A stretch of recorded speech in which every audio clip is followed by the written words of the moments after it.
નમસ્તે દર્શકો, હું અમિત કેસવાલા સ્વાગત કરું છું તમારું અમારી ચેનલમાં.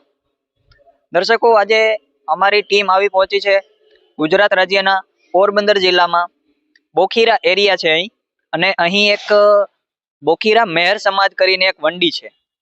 ત્યાં સંત રામપાલજી મહારાજજીનો એક દિવસીય સત્સંગ સમારોહનું આયોજન કરવામાં આવ્યું છે. તો દર્શકો, આજે અમે અહીં આવ્યા છે એનો ઉદ્દેશ્ય છે કે જે સંત રામપાલજી મહારાજજી અત્યારે અન્નપૂર્ણા મુહિમ ચલાવી રહ્યા છે અને બીજી પણ ઘણી બધી સેવા જે આપી રહ્યા છે, જેમ કે હરિયાણા પ્રદેશ છે તો ત્યાં જે પૂરની સમસ્યા હતી એમાં પણ એમણે ઘણી બધી મદદ કરી છે. દર્શકો, અત્યારે તમે જોતા હશો કે એમને હરિયાણામાં કેટલી જગ્યાએ સન્માન સમારોહ આપવામાં આવી રહ્યું છે, અને આપણે જે ગુજરાતમાં પણ એમણે મદદ કરી હતી બનાસકાંઠા જિલ્લામાં, તો ત્યાં પણ એમને એક મદદ કરી હતી. એના બદલે એમને સન્માન સમારોહ પણ યોજાયો હતો. તો દર્શકો, ચાલો આજે ગહેરાઈથી જોઈએ કે આ બધા અન્નપૂર્ણા મુહિમ છે, જે આ સેવા થઈ રહી છે, જે સમાજ સેવાના કાર્ય કરી રહ્યા છે સંત રામપાલજી મહારાજજી, એના પાછળનું કારણ શું છે, એનું મુખ્ય કારણ શું છે? ઘણા બધા જે છે એના મુખ્ય પોઈન્ટ જે અન્નપૂર્ણા મુહિમ જે છે એના વિશે વાત કરતા હોઈએ છીએ, પણ ચાલો આજે આપણે ઊંડાણપૂર્વક જોઈએ કે શું આ અન્નપૂર્ણા મુહિમ સેવા છે કે એની પાછળ પણ સંત રામપાલજી મહારાજજીનો કોઈ સ્વાર્થ છુપાયેલો છે. તો ચાલો આજે વિસ્તારથી જાણીએ. અહીં સંત રામપાલજી મહારાજજીના અનુયાયી છે, એમની સાથે વાતચીત કરીશું અને વિસ્તારથી જાણીશું કે અન્નપૂર્ણા મુહિમ અને જે આ સમાજ સેવાના કાર્ય થઈ રહ્યા છે એના પાછળનો મુખ્ય હેતુ શું છે, એનો રાજ શું છે, કે આ સેવા કાર્ય છે કે પછી કોઈ સ્વાર્થ છે. તો દર્શકો, હવે અમારી સાથે જે સંત રામપાલજી મહારાજજીના જે શિષ્ય છે એ જોડાઈ ગયા છે. ચાલો એમની સાથે વાતચીત કરીએ. નમસ્કાર ભાઈ. નમસ્તે સત સાહેબ. ભાઈ, શું નામ છે તમારું અને ક્યાંથી છો તમે? મારું નામ છે પંકજ દાસ અને હું પોરબંદર બોખીરામાં રહું છું. ભાઈ, તો અત્યારે જે સંત રામપાલજી મહારાજજી જે છે એ અન્નપૂર્ણા મુહિમ ચલાવી રાખી છે, બરોબર? અને જે હરિયાણામાં ને ગુજરાતમાં ને બધી જગ્યાએ જે પૂરની પરિસ્થિતિ હતી, જે ગામમાં પાણી ભરાઈ ગયા હતા, ત્યાં પણ કરોડો રૂપિયાનું એમ કે તો જે સેવા કરી દીધી છે સંત રામપાલજી મહારાજજી. તો ભાઈ, આજે અન્નપૂર્ણા મુહિમ જે છે આની શરૂઆત ક્યાંથી થઈ ભાઈ?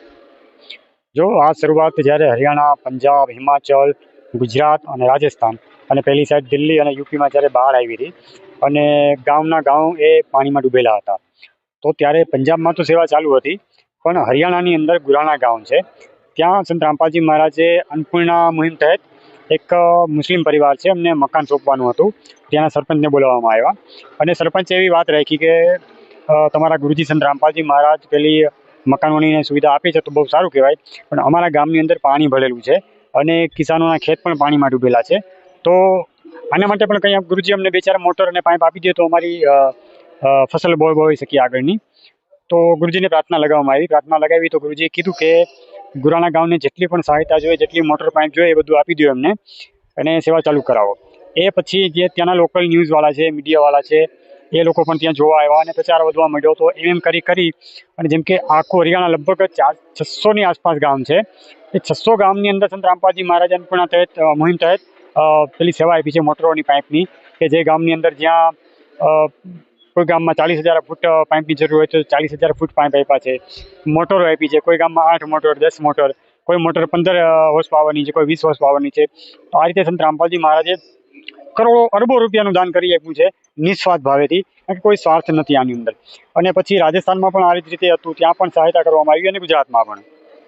તો ભાઈ, આ જે મુહિમ છે, બરોબર, એ તહેત એટલા તમે કહો કે એક એક ગામને 20 HP ની મોટર ને એટલા પાઇપ, એમાં કેટલો બધો ખર્ચો થયો છે, બરોબર? કેટલો બધો કરોડો રૂપિયાનો ખર્ચો થયો છે. તો ભાઈ, એટલું બધું જે આ પૈસા સંત રામપાલજી મહારાજજી કેવી રીતના વાપરી શકે છે ભાઈ?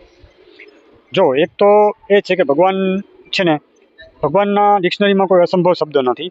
પહેલાં તો સંત રામપાલજી મહારાજના કરોડો અનુયાયીઓ છે, કદાચ આ અનુયાયીઓ બધા પણ પોતે દાન કરે ને તો પણ એટલું થઈ જાય છે, પણ સંત રામપાલજી મહારાજ સ્વયં કબીર અવતાર છે, ભગવાન છે, અને ભગવાન શું ન કરી શકે? ભગવાન નરસિંહ રૂપ ધારી અને હિરણ્યકૃષ્ણ વધ કરી શકે છે, તો 52 રૂપ ધારી શકે છે, તો ભગવાન શું ન કરી શકે? સુદામાજીનું મહેલ બનાવી આપ્યું હતું કૃષ્ણ ભગવાને. તો એ જ રીતે અત્યારે સંત રામપાલજી મહારાજ છે એ તો હજારો મકાન બનાવી આપ્યા છે, કે જે સુદામાજીએ જે કૃષ્ણ ભગવાને સુદામાજીને મકાન બનાવવાની લકીર ખેંચી હતી, તો સંત રામપાલજી મહારાજે તો એનાથી પણ મોટી લકીર ખેંચી દીધી છે, કે હજારો મકાન બનાવી દીધા છે. અને ભગવાન બધું કરી શકે, ભગવાન શું ના કરી શકે? તો ભાઈ, આજે એટલી સેવા ચાલી રહી છે, તો ભાઈ આજે એટલી બધી તમે બતાવ્યું કે જે સેવા ચાલી રહી છે, બરોબર? તો એમાં ઘણા બધા દર્શકોના એવા કમેન્ટો આવતા હોય છે કે ભાઈ આ જે સેવા કરી રહ્યા છે એની પાછળ સંત રામપાલજી મહારાજનો સ્વાર્થ છે. ઘણા લોકોને એવી કમેન્ટ આવતી હોય છે, જેમાં વિડીયોઝ આવતા હોય છે, અમે જોયું છે, એમાં ઘણા લોકો વાત કરતા હોય છે એવા બધા. તો એમાં એવું કહેવાનું છે કે જે સંત રામપાલજી મહારાજજી છે આ મદદ કરી અને રાજનીતિમાં એન્ટર થવા માંગે છે. શું આ સાચી વાત છે ભાઈ? આનું શું તમારે મતે છે, કેવું છે ભાઈ? પહેલા તો સદગુરુ સંત રામપાલજી મહારાજ રાજનીતિમાં ક્યારેય આવવાના નથી, ના તો સંત રામપાલજી મહારાજ કે ના એના શિષ્યો. બીજી વાત રહી સ્વાર્થની, તો પૂર્ણ પરમાત્મા કબીર સાહેબ સ્વયં સંત રામપાલજી મહારાજના રૂપમાં અવતરિત થયેલા છે. તો આજે સ્વાર્થની વાત આવે છે તો ભગવાનનો સ્વાર્થ એટલો જ છે કે જન જન સુધી પરમાત્માનું જ્ઞાન પહોંચાવી અને આ કાળ લોકમાંથી મૃત્યુ લોકમાંથી સતલોક લઈ જવાના છે. બસ બધાને અમર લોક લઈ જવાના છે, આ સ્વાર્થ છે. બીજી રહી સ્વાર્થની વાત, જે સાંસારિક સ્વાર્થ છે. તો જો સંત રામપાલજી મહારાજની આ એક સેવા નથી. સંત રામપાલજી મહારાજની સેવા આલે છે તો કે દહેજ મુક્ત વિવાહ. સંત રામપાલજી મહારાજના સતલોક આશ્રમોની અંદર દહેજ મુક્ત વિવાહો કરવામાં આવે છે, જેમાં કોઈ પણ પ્રકારનું દહેજ લેણ દેણ કે કોઈ પણ ફંડ કરવામાં નથી આવતા. બીજું કે સંત રામપાલજી મહારાજ અન્નપૂર્ણા મુહિમ તહેત પૂરા ભારતમાં જ નહીં પણ પૂરા વર્લ્ડની અંદર, અત્યારે તો અમેરિકાની અંદર પણ આ સેવા ચાલુ છે કે જે અસહાય છે, જેને દવાની જરૂર છે, કોઈ ઘરની અંદર મુખ્ય બીમાર છે, કોઈ પરિવારમાં કોઈ કમાવાવાળું નથી, બાળકોને ભણવા માટે સારી બેગ નથી કે કપડાં નથી કે સ્કૂલમાં એડમિશન નથી, તો આ બધું પણ કાર્યો સંત રામપાલજી મહારાજ કરે છે. અને જેને અન્નની જરૂર છે તો દર મહિને સંત રામપાલજી મહારાજની અન્નપૂર્ણા મુહિમ તહેત એમને ઘરે રાશન પહોંચાડવામાં આવે દર મહિને. પછી આજીવન જ્યાં સુધી એમને જરૂર રહેશે ત્યાં સુધી સંત રામપાલજી મહારાજના આદેશ અનુસાર એમના અનુયાયીઓ ઘરે ઘરે જઈ અને એમને દહેજ રાશન પહોંચાડશે. અને જેને દવાની પણ જરૂર છે તો એને દવા પણ પ્રોવાઈડ કરવામાં આવે છે. અને બીજું ચાલે છે એક સંત રામપાલજી મહારાજનું કે નશામુક્ત ભારત બનાવવાનું છે. તો સંત રામપાલજી મહારાજ આખા ભારતની અંદરથી નશો છોડાવવા માગે છે. સંત રામપાલજી મહારાજના જે કરોડો અનુયાયીઓ છે એ કોઈ પણ પ્રકારનો નશો નથી કરતા, જેમ કે પાન, બીડી, સિગરેટ અને માંસ મટન પણ નથી ખાતા, અને ભક્તિ પણ કરે છે, સાદગીથી જીવન જીવે છે, કોઈ જાતની ફેશન કે ડમ નથી કરતા. તો તમે હમણાં નશા વિશે કીધું, બરોબર, કે સંત રામપાલજી મહારાજજી આ એક મુહિમ નથી ચલાવી રાખી, ઘણી બધી મુહિમ છે.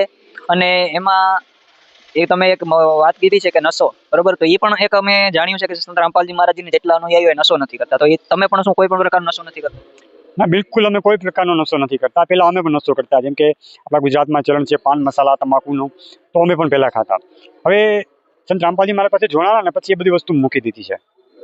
ઠીક છે ભાઈ. તો દર્શકો, હવે એક બીજા ભાઈ પણ ઉભા છે. ભાઈએ નશાની વાત કરી તો ચાલો સાથે સાથે નશા વિશે પણ આપણે જાણીએ. નમસ્કાર ભાઈ. સત્સાહેબ. ભાઈ શું નામ છે? બાલુદાસ. ભાઈએ જણાવ્યું અન્નપૂર્ણા મુહિમ વિશે, એ તો અમે વિસ્તારથી ભાઈએ બતાવ્યું, બહુ જ સરસ રીતે રજૂઆત કરી. જે જનતાના પ્રશ્ન હતા એ બધા જ ભાઈએ વ્યવસ્થિત રીતે કવર કર્યા.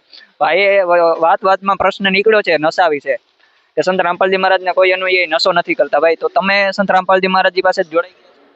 હા, હું જોડાઈ ગયો છે. અને પહેલા હું બહુ નશો કરતો હતો, દારૂ પણ પીતો હતો, ફાકીઓ ખાતો હતો, તન જોડી બીડીની પીતો હતો.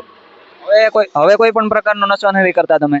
અત્યારે કોઈ પણ જાતનો નશો નહીં. નશો તો હું બાજુમાં કોઈક બીડી પીતો હોય કે જો કોઈ દારૂવાળી વાસ આવી જાય ને તો મૂળ બિલકુલ મજા જ નથી આવતી. તો એટલે ટૂંકમાં એવું કહેવાનું છે કે સંત રામપાલજી મહારાજજી જે આ બધી જ મુહિમ ચલાવી રાખી છે, અન્નપૂર્ણા મુહિમ હોય કે જે બાળની સેવા હોય, પૂરની સેવા હોય કે નશા મુક્ત, દહેજ મુક્ત સમાજ, આ બધી જ વાત જે થઈ રહી છે, તો ક્યાંક ને ક્યાંક એવું જાણવા મળી રહ્યું છે કે સંત રામપાલજી મહારાજજીનો સમાજ સુધારમાં ને માનવ સેવામાં બહુ મોટો યોગદાન ફાળો છે, એવું કહી શકાય કે નહીં? 100% યોગદાન સંત રામપાલજી મહારાજ જેટલું દે ને, અત્યારે આ પૃથ્વીમાંથી કોઈ એવો સંત જ નથી થયો કે જો સંત રામે જેટલું અન્નપૂર્ણા મોહિમ ચલાવે, પછી દહેજ મુક્ત વિવાહ, નશા મુક્ત, આખું ભારત એમ કે માનો કે એનો કોઈ વર્ણન જ ના કરી શકીએ.